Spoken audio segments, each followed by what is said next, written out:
హైడ్రాకు పూర్తి స్వేచ్ఛ ఉండేలా నిబంధనలు సవరిస్తూ కేబినెట్లో నిర్ణయం తీసుకున్నామన్నారు మంత్రి పొంగులేటి శ్రీనివాసరెడ్డి. హైడ్రాకు అవసరమైన సిబ్బందిని వివిధ విభాగాల నుంచి రిపిటేషన్పై రప్పిస్తామన్నారు. అలాగే నల్గొండ జిల్లాలో పెండింగ్లో ఉన్న ఎస్ఎల్బీసీ టన్నెల్ పనులను కూడా 2 ఏళ్లలో పూర్తి చేస్తామని మంత్రి ఉత్తమ్ కుమార్ రెడ్డి అన్నారు.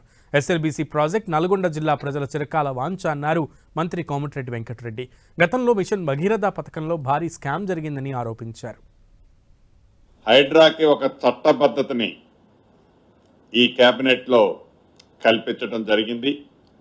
హైడ్రా ముఖ్య ఉద్దేశం ఏదైతే ఉందో ఔటర్ రింగ్ రోడ్డుకి ఇన్నర్లో ఉన్న కోర్ హైదరాబాద్కి ఈ హైడ్రా అనేది చెరువులు కుంటలు ఏవైతే రిజర్వాయర్స్ ఉన్నాయో రిజర్వాయర్లు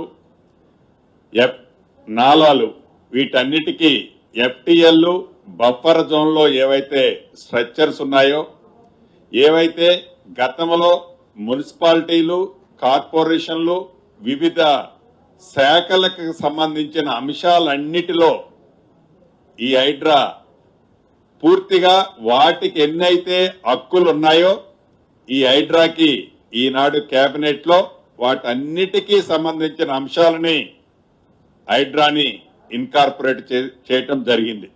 ఎస్ఎల్బీసీ టనల్ వర్క్స్ కి రివైజ్ ఎస్టిమేట్స్ గా 4,637 కోట్ల రూపాయలు ఈ ప్రభుత్వం మంజూరు చేస్తూ మరి ఆ ఏజెన్సీ ఎవరైతే ఆ పని చేస్తున్నారో మరి వాళ్ళకి మేము 2 ఏళ్లలో పని పూర్తి చేయాలని చెప్పి వారికి డిమాండ్ చేయడం జరుగుతుంది, ఆదేశాలు ఇవ్వడం జరుగుతుంది.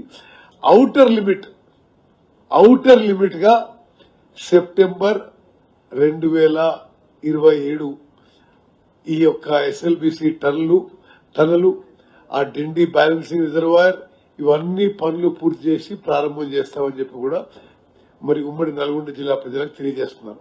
నల్గొండ జిల్లా ఫ్లోరైడ్ మిషన్ భగీరథ 6,000 కోట్లు ఖర్చు పెడితే అందులో 4,000 కోట్లు స్కామ్ జరిగింది మా నల్గొండ జిల్లా. లాస్ట్ మంత్ మార్చిలో గవర్నమెంట్ ఆఫ్ ఇండియా మళ్ళా పోయిన నెలలో ఒక రిపోర్ట్ ఇచ్చింది. ఇప్పటికీ ఫ్లోరైడ్ శాతం 10 ppm ఉన్నది. పార్ట్స్ పర్ మిలియన్ 10 ppm అంటే ఆయన ఫ్లోరైడ్ మాయం చేసినా అని చెప్పుకున్నాడు.